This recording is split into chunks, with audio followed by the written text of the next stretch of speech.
I just wanted to welcome everybody back to the Gringo podcast. I'm Lynn Tivins, or some of you might remember me as Bush, the trombone player with the Gringos.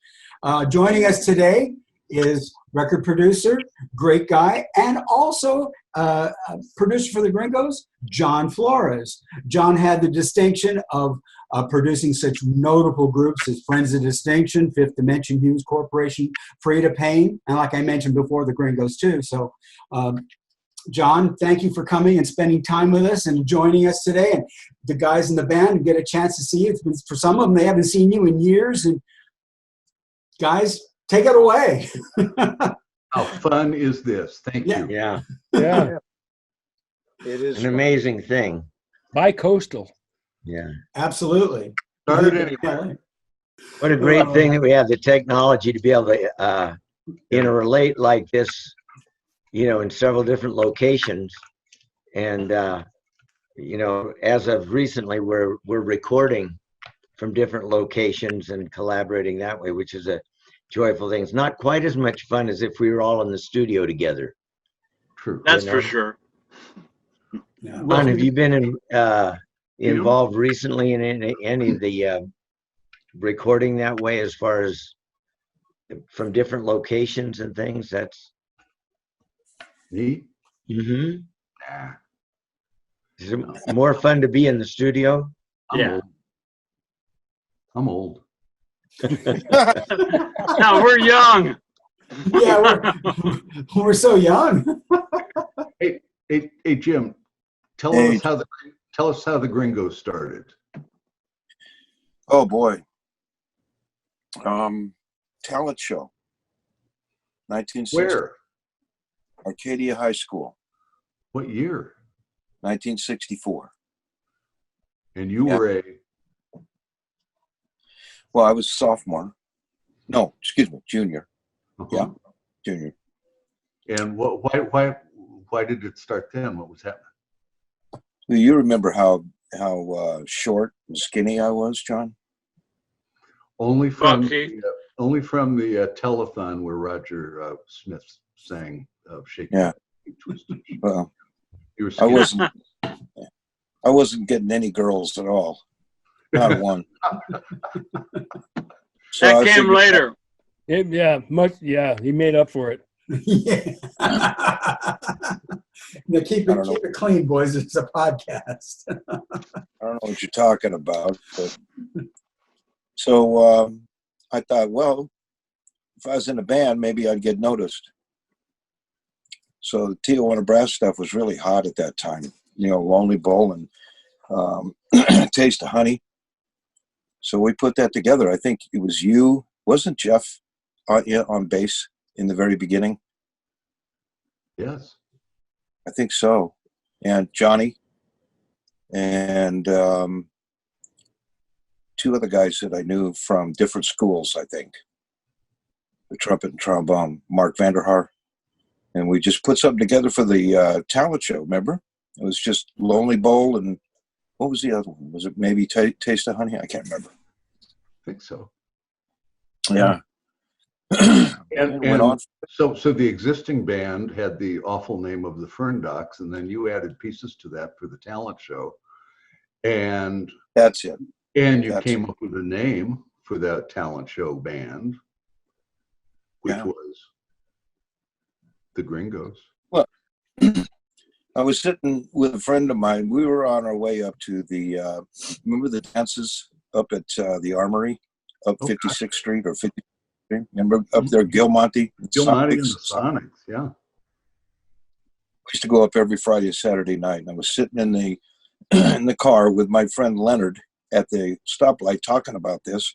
And I said, got this thing coming up, but I got no idea what to call the band. Zero idea. And he looked at me and goes, why don't you call it the Gringos? That's what you are. You're just a gringo. White kid. I thought, hey, that's great. And that's where it came from. I was with Johnny Guthrie watching Gilmonte and the Sonics at the Armory. Yeah. And I saw this girl dancing, and I turned to Gup and I said, Gup, I'm going to marry her. I don't know who she is, but I'm going to marry her. Yeah. And I did. That was Wow. That's like out of the movies, man. I know. Is that sorry, your first wife's name? Carol. Carol. Carol Jones. I just couldn't remember. Last time I saw you, you were up in the valley. Yes, right. Oh my goodness! So you never came to Ojai to see us up there? Yeah, I came to Ojai once, and Carol was there. Well, if you came up to Ojai, that must have been the one where we were all playing wiffle ball and Yep. And Yeah. margaritas, and that was a good time. I think we tried to climb up on the roof. I was thinking the same thing. Yeah, we did. Can't remember why. Maybe it had something to do with the margaritas. Or the wiffle ball was up there. I don't know. Oh, yeah. Have you stayed in touch with Johnny Guthrie at all? Have you? Johnny passed. He did. Johnny passed in. He was a great musician. Oh, here's a scoop, and you can edit as much of this out as you want, but he was my co-best friend for 50 years, something like that. Wow. Ever. And we went to Denny's regularly. We would play a lot of the old cuts and things in the car, like we would on road trips. We'd bring our drum stuff. We'd bring tambourine and rice shakers and play the dashboard and play and do all of this stuff for years and years and years. I got him on sessions in LA. He did a handful for me, but most of his sessions were done as demos at A&M, where he was the first called demo drummer. Really? And what the deal was that he and I got into our entire lives, this debate where he says, John, I can outplay a lot of these guys that you hire. And I said, I don't. But you are like, Johnny, you are like the icing on the cake. You got all this technique, and you can play. You can go out on the road and play with Cal Jader and Sammy Davis Jr. and you go down the list, Sonny and Cher, Roy Clark, all this stuff. And you're a great player. What you are not in your whole being is a brick. And I need lumberjack drummers now in the studio. On the road, your first call. But he said, I can do that. But I said, you can't, because it's not in your DNA. Yeah. And I don't know whether you guys saw an interview on, it was a YouTube interview of Paul Lime, the LA drummer that went. Oh, great. Yeah. Great And drummer. Big. I had him in his early days. And his mentor at the time said, not loud enough, Paul. And he said, I'm playing loud. And he said, not yet, you aren't. And so he invented some sort of brace for his wrist that he invented well after the fact, after he had hurt his wrist terribly by doing that. But lumberjack, a total, just a brick of a drummer. Yeah. So I look back in some of these tracks that I've remastered. There are 2 or 3 with Johnny on them when I've been able to put in snare samples that are more brick-like, but his feel is still there, and it's still an icing feel to those drum tracks. So we will probably have this debate when I join him in heaven. This has been going on for years. Why don't you give me more work? Well, if it's on the road, yeah. And I love him. I spoke at his funeral in 2015. There were 2 of us that spoke. And he was by far one of the funniest men I have ever met, and just had this infectious, enthusiasm and whatever. And he's as goofy as I am, so meaning he's as neurotic as I am. So that worked out well for our friendship. But I will miss him forever. And he was the original drummer of the Gringos. Back at that talent show before Jim took it and ran with it. John, I was on, we were talking about you and the group, and you're producing stuff and everything we do almost every time. But I went YouTube and I Googled Grazing in the Grass. I didn't know Johnny played on that. He didn't. Jim Gordon. It's got somebody's got Johnny on that as a drummer. Fake news. Fake news. Yeah, no. The fun thing about that, my idol as a guitarist was Howard Roberts, the jazz guitarist, and of course Oh, yeah. I couldn't play. I love Howard Roberts. I couldn't do anything. I'd have to slow, and I did slow those records down to half speed in order to copy it, what he was doing. And so he's on Grazing in the Grass. He's playing backbeats. Oh, yeah. That's it. And then you take a break, and you all of a sudden hear this. And he said, "There's Howard." And then he goes back. Chick, chick. That's all he played on Grazing in the Grass. My idol.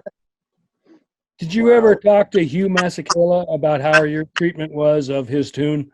No, because the leader of the Friends of Distinction knew him, and that's how he came up with the idea to do it. Did you have anything to do with love? Huh? Did you have anything to do with Love or Let Me Be Lonely? You'll love this. I rejected it. You did. Wow. I can live without love in this lonely room if I wanted to, but I don't want to, so I leave it up to you to wash away my gloom. I was into He Ain't Heavy, He's My Brother, which I submitted to them. I had a world exclusive on that tune. Nobody had it. Oh, And the lead singer who had the gold record on Going in Circles, the follow-up to Grayson, I played him the acetate on He Ain't Heavy, He's My Brother, this brand new tune, and he threw it across the room in my office and said, "I don't sing that shit, I sing love songs." So their writers came up with Love or Let Me Be Lonely, and I got into huge trouble with management of the Friends of Distinction for trying to tell them to get their act together, and here I am, 23 years old. I should have kept my mouth shut. And so they appointed Ray, who was arranging at the time for them, to come in and produce them, and that was their first release, Love or Let Me Be Lonely. That was what number 6? That was a great record. It was a super record, but That's Jim, I thought it had. I'm sorry. that's Jim Gordon again on drums. I thought it had the John Florez touch in there somewhere. Oh, thank you, but no. I've told Ray that and It Don't Matter to Me, the David Gates song that was on the same album that Ray produced, were just sensational. My stuff sounded amateurishly mixed compared to his dates, Ray's dates, and yet Ray did his most creative work in terms of what accompanied what was being played on the Grayson album, and then he hired out to Perry Botkin and others on his own album that he produced for him, including Love or Let Me Be Lonely. That was Love or Let Me Be Lonely was arranged by Perry Botkin Jr., my dear lifelong friend. And at one point, because Ray was very outspoken in those days, very outspoken, he says in front of the whole orchestra, "Wait a minute, Perry, we got to get rid of that trite lick in there that you wrote." So Perry calls me and says, "You know what your friend just said in front of him? Trite lick, huh?" Okay. Wow, that's wild. John, you mentioned a couple of times Jim Gordon. Did you use him on a lot of sessions then? He was first called, but you couldn't always get him. And particularly as he went into his madness, you couldn't get him at all. So the last time I used him, the other guys in the rhythm section had to lead him to his drum set in the studio. Oh my gosh. And he played perfectly. Who else did you use as session drummers during that time? Okay, well, that's my favorite question of all the musical questions.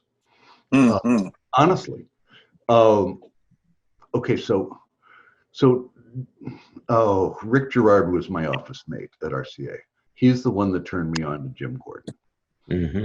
Okay, now Rick Gerard produced Jefferson Airplane, Want Somebody to Love, Feliciano's Light My Fire, the first Nilsson album. He discovered Harry Nilsson.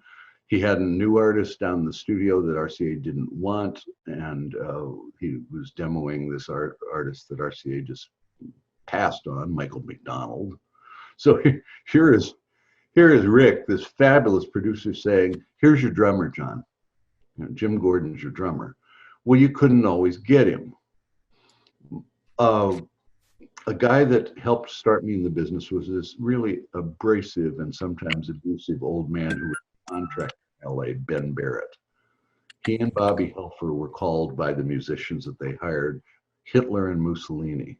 He just held a firm hand over who played where. And Ben Barrett said, "Okay, so I'd like you to try Earl Palmer." I loved Earl in his jazz days, but Earl had and he's played on, as part of the Wrecking Crew and all of those sessions. He's played on a ton of pop hits, but he had a shitty sounding bass drum, and he had basically a boxy feel for pop. So it's like hiring a cardboard box. And we have one cut on the Friends follow-up album where he played full orchestra, and he sounds like a big band drummer on that. He sounds like a Buddy Rich would sound, and I didn't want that. I wanted a brick. And then Ben Barrett coughed up, Paul,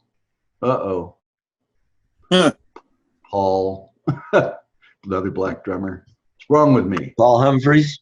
Thank you. Okay, edit. Then Ben Barrett coughed up Paul Humphreys. And Paul Humphreys was, if you're looking at him digitally now, if I'm pulling apart those tracks, Paul Humphreys, I mean, nothing lines up like a metronome. I mean, it's all over the place. And A good feel? A good feel for things that other people would want to hire him for, like Tapestry album. Carol, I listen to the Tapestry album, and the second I hear it start, I hear Paul Humphreys, and I say, I can't do it. And it's not like I don't admire Earl and Paul, because for what they do it really well. But Rick Gerard, the reason I brought him up, other than introducing me to Jim Gordon, is Rick Gerard said, "Never, ever, John, first rule of production, go into the studio without your first choices, without your eight." Well, I was like an assembly line worker, and dates were scheduled, and we had to have albums completed at a certain time and whatever. And to my total and utter dismay, I didn't honor Rick's advice as often as I should have. So I got, and I'm sorry, stuck with the two guys I just mentioned, who are excellent drummers. They're just not for me. That's not my taste. That's not my style. And Larry Cox, who produced Jefferson Starship's Platinums, but also his first record was Precious and Few by the group Climax. Precious and Two are the moments we two can't share. He said, "John, who would you hire as a drummer for that?" Because he was getting ready to call up musicians. And I said, "Anybody but Earl Palmer." And who did he call for that? Earl. Loves Earl. So it's all really personal. It's just subjective. Yeah. So what happened is, when Jim Gordon became less available, Rick Gerard said, "Try my new backup, because I can't get Jim either. Try Ron Tutt, who was Elvis's drummer." Oh, yeah. Okay, now Ron was excellent, and he played loosely, meaning he has a fluid style, the way that Jim Gordon does. So there's some air in there. But he was second call for me for the first year or so of my leaving RCA. And then Ben Barrett introduced me to Ed Green. And Ed Green is currently, by the way, teaching drums at our age in Nashville. So Ed Green comes in, and I find that Ed Green is, he's not a brick. He's not a lumberjack, but he's precise. And he was solid, but he wasn't brick solid like a monster guy. In fact, Ron Tutt is more of a brick style drummer than Ed Green, but Ed Green just could fit into nearly anything perfectly. And so he played on the majority of my work after that. So he played on Fifth Dimension, he played on Johnny Mathis, he didn't play on Freda Payne. Black drummers are a whole other scene. I'll talk about that in 1 second. But Ed Green was really wonderful. And then as the years went on a little bit, that's when I discovered Paul. Yeah, Paul Lime. That's when I discovered Paul Lime. And so he was my drummer of choice after that. And for black drummers, number one black drummer, James Gadsden. And monster. monster, perfect time, heavy feel, just nobody like him. Nobody like him. And as an absolute bookend to him is a very loose style black drummer. So if instead of Paul Humphreys, but I didn't know this in the beginning days, Spider Webb, he was Aretha's drummer. Yeah. Ah. Spider had a loose, funky feel, and Gadsden had this metronomic baseball bat in your face feel. And between those two, you got it covered, along with a gentleman by the name of Abe Mills, who was also wonderful, and more of the brick-like drummers too. So I had primarily 3 black drummers that I'd call on, and then I just remember Ed Green. I gotta say this. I called him a couple years ago in Nashville, and I said, and he hadn't seen me in 50 years, and I said, Ed, this is John Florez from the old RCA days with the sessions at blah blah blah blah blah. Who? Well, John Florez, I said, I'll remind you a little bit, but I will send you links to the tracks you played on, because that's why I'm calling. I just wanted you to have these links, because you did such a marvelous job for me for so many years. And then he ended up enjoying this so much that he sent me his latest album. So my best Ed Green story is, it's twofold. We had one date where Ed Green started the date, but Spider Webb came in for the final tune in order to get a funkier, looser feel. And Ed Green's pissed. I can play that. I said, well, I know you can play that, but can you play it like you're, I don't know.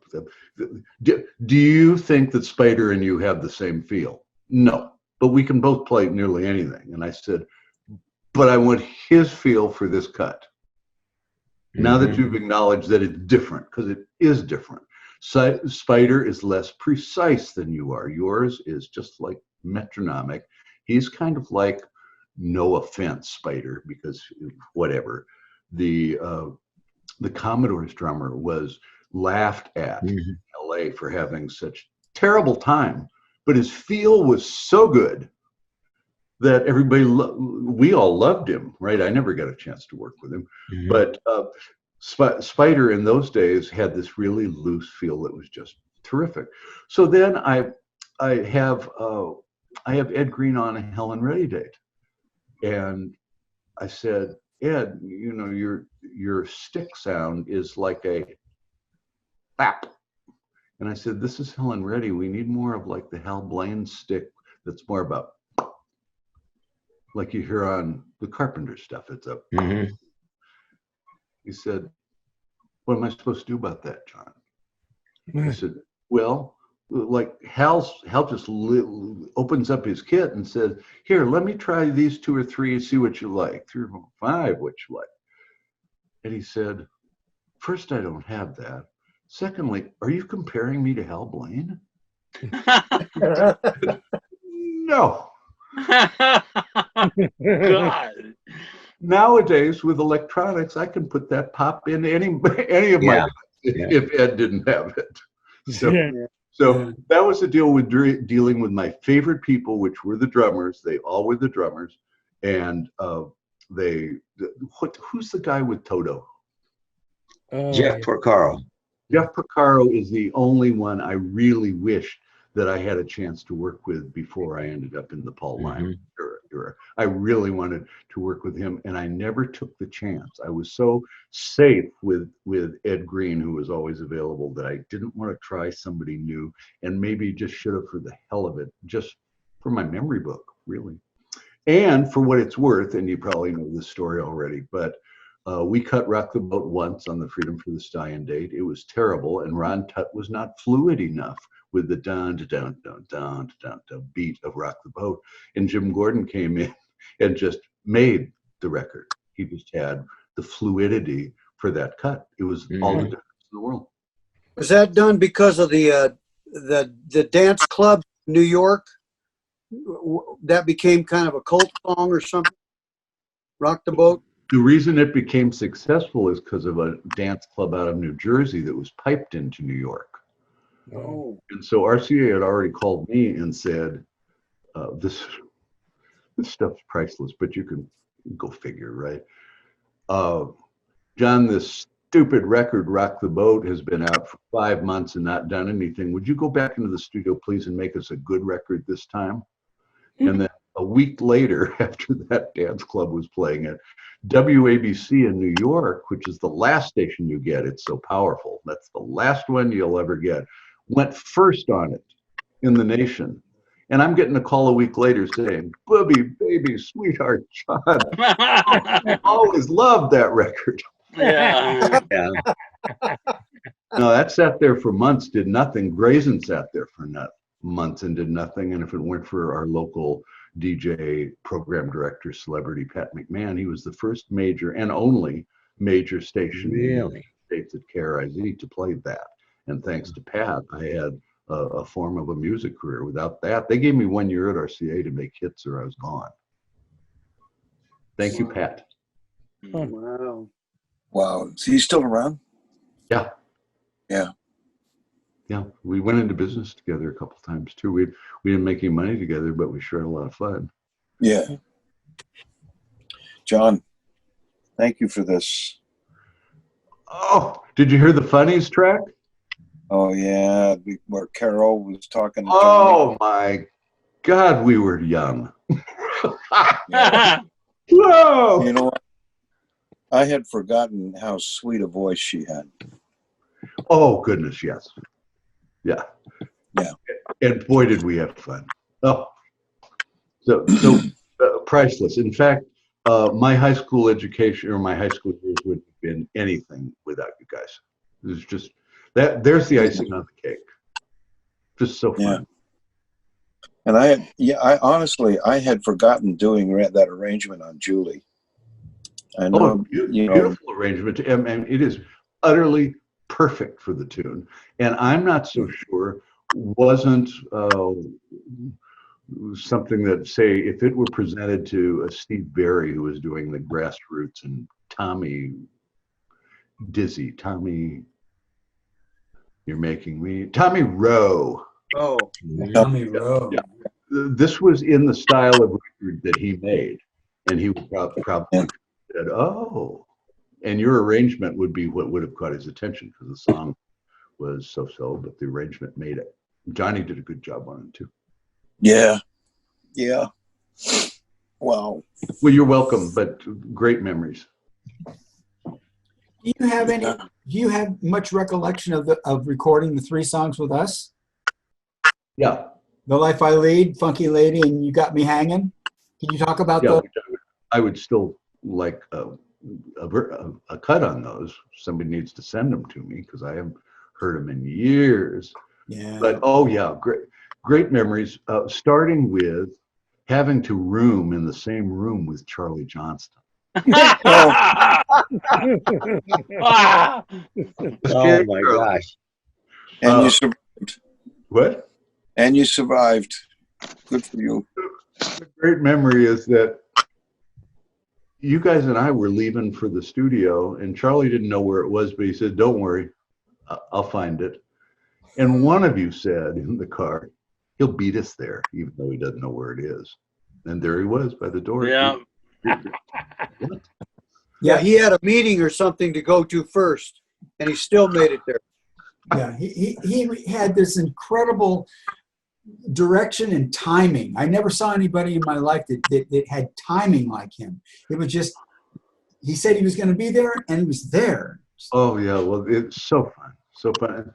And we're at the studio, and the first thing you do when you walk into a control room is you make sure the engineer has already put down the reference tones on your multi-track disc. So there's a low frequency tone, a mid frequency tone, and a high frequency tone.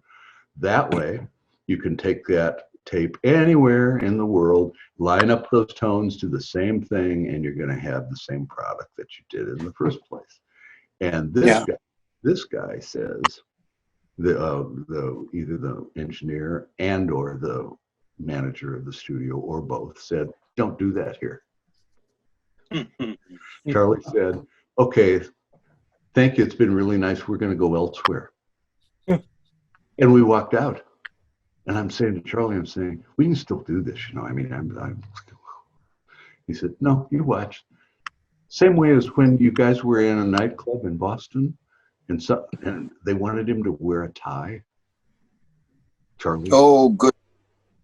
He said, "Do you want a band on stage tonight?" And these were like mafia types he was talking to. Yeah. Yeah, really. I said, Charlie, yeah, well, didn't have to wear the tie. You guys started on time. Right. And I'll be damned if in the recording studio in Boston, they had tones waiting for us. And Charlie knew how to get things done. Oh yeah. Still does. And then we go in there and see everybody was professional and prepared. And you don't expect that often with, bands.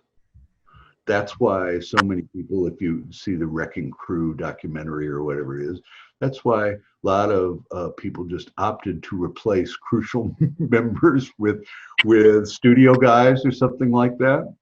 Does that make sense? Yeah, they know how to record. Yeah, they're fine live, but then they're not cutting into the studio. Right. And yet, you guys were one of the most exciting live bands. The energy was just terrific. The audience knew that, and that's why you had a following for decades. And in the studio, you were prepared. So there was nothing for me to do. But as I said with Rock the Boat, you just be there. So what am I? I'm basically your what do you say? Mediator. Grandmother. No, you have to be able to twist the dials and move the levers too. Oh, I don't think I was doing that too much in those days either, because I came from RCA where they wouldn't let you touch the console unless, as Ray Cork said last year, he used to give him fifths of whiskey and they'd let him touch the console. But I wasn't a console guy quite yet. A little bit of that, but no. What would you say? Try to be the objective feedback person. That's it. Just let you do your thing. Make sure it sounded like you were doing your thing. Yeah. I'm still on the record, and I know this is, but we needed objective ears. Huh? We needed objective ears. Well, Sometimes when you're in the middle of it, you can't stand back and listen to the whole picture like you do. So. I don't know where that gift came from, but I will totally go on the record, still on the record, as saying that I wish Snuff Garrett had let you guys do your own thing. You see, this is precisely the point that I enjoy about you. You really want the artist to sound like the artist, not like Snuff. Yeah. You didn't have a successful multi-decade career by sounding like a studio band. Right. Mistakes are fine too, I can point them out even with my studio guys. I'll show you where the mistakes are in my tracks. Come on, just let the Gringos be the Gringos. And anyway, I'm sorry. That was a total formula thing, though.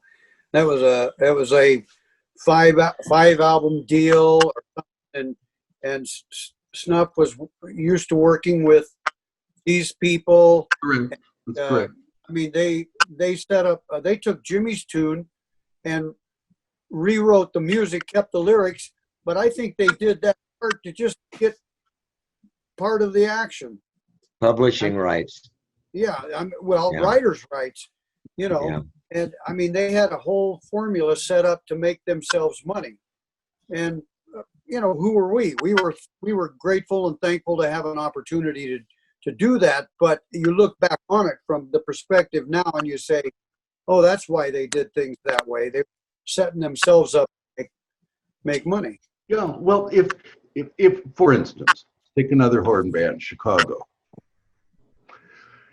Sorry, if it were I, and I am totally in the 0.5% minority. I don't care if I made a shitload of money. I'm not turning Chicago into the Peter Cetera band. I'm sorry. And I would have walked.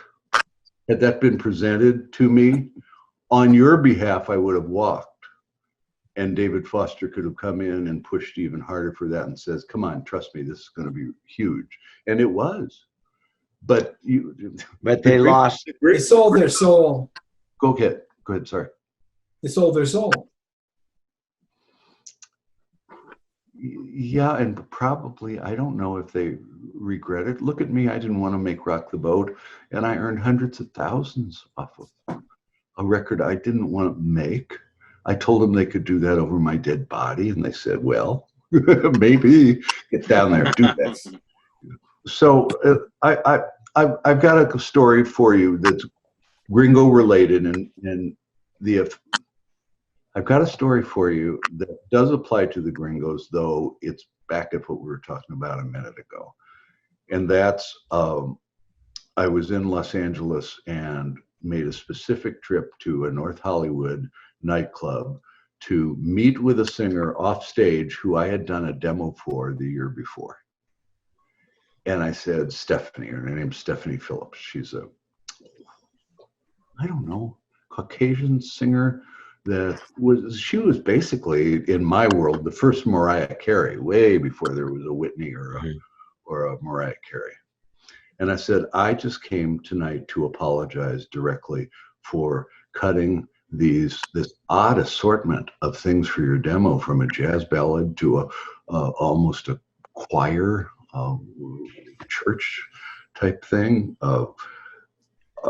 We were kind of all over the place, and I think we had a wonderful time. But when we delivered it to the marketer said, I can't get her a deal on this stuff. Give me something we can dance to. And I said, I'm sorry, I'm sure I delayed your career a year, 2, 3, whatever it is. And she said, John, I got my new label deal at Leer Records right now. There's a huge budget behind it. Doesn't mean anything, but I want you to know that in the past 5 years or whatever, you're the only person that captured me, the essence of me, on the product you are coming here to apologize for. Wow. So the Gringos have to sound like the Gringos, and you did. And I can't wait to hear those cuts again. So send those off to me. I really look forward to it. That will bring back some memories.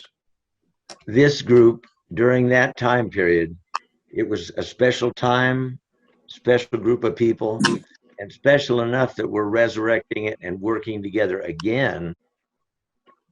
You know, it's special. There's no getting around it. Well, how fun is this? And I'm just delighted you included me. I know you wanted some footage, so I rambled, but get rid of most of it and we're good. Yeah. I'll leave that to Clyde's brother, Ralph. He's the editor. He'll do all the editing. Cobble something together. He's good at it. I really would suggest, Bush, that Alan and you and I do Alan.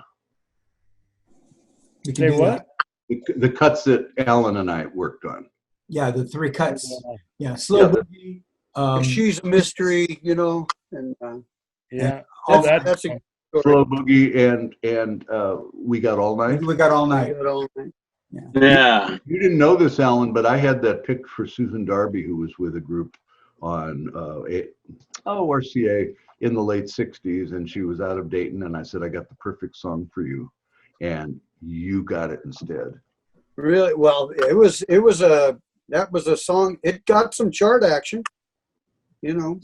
There's a friggin' those were good sessions, but we should do that on our own time and not the band's time. It's only my opinion. We'll get to it. We'll get to it. Don't worry, we will. We'll get to it. There's plenty more, lots of action here. Yeah, because I wear down after about an hour of. Yeah. And well, that's why I was just gonna say, throwing up all over the screen either. I was just going to say thank you for joining us today and kind of wrap it up and allow you to get back to doing your regular course of action here. But thank you very much for taking the time to talk to us. It's always a pleasure to see you, John, and hopefully we can do something in the future. Oh, gosh, yes. And keep me posted if you want to do some more and think of what questions could be asked that weren't asked and that you need answers for. We can always supplement this. Don't do what I always said is my huge mistake as a producer in the studio, was saying, well, there's the date. And you didn't step back and say, oh, but if we added, maybe we know how to go get this. Right. Whatever. So give it a look and see what you think. And Sure. anything you need is great. I'm just privileged to be involved. Thank you for asking. Oh, we're so honored to have you. For all your credentials and everything that you've done over the years, man, you're a wonderful producer. You've got some great chops. You're a legend. Right. Yeah. Back at you, Jim. And Hey, thanks, everybody. I want Go ahead. to give you a call, John. I want to give you a call, John, and talk about what you're doing on your redoing some of your tracks and stuff, because I think you probably have a lot of knowledge I could glean from. What program are you working with? Pro Tools? No, and the program doesn't matter. I'm in Sony Vegas Pro, which I started as a video editor for my video clients, but it ends up with infinite audio tracks with every plugin in the world available to it. So it's plugins more than the program. Yeah. That's I'm sorry, we're using Logic Pro out here, and I know there's a lot in there, but I'd love to talk with you. Sure. That'd be really, really fun. That's been my hobby for 5 years. Wow. Yeah. But you guys, hey, everybody's looking good. Everybody's looking healthy. You're feeling strong. Yeah. Bunch of young studs. Well, just remember, I'm the baby of the group. We're still in the game. I'm the baby of the group. Bush is the baby. I'm the baby of the group. And John, And I'm the old don't man. worry about Joe's these the tracks. old You man. can fix it in the mix.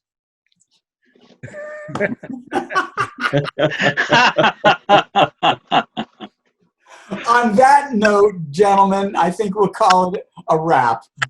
Thanks, John. Bye, Johnny. Thanks, guys. It's Good been a to see you, pleasure man. talking to I love you everybody. guys. It's so great to see you. We'll see you See you, again real John. soon. Thank you, John. Thank you. Talk to you. Don't be a stranger.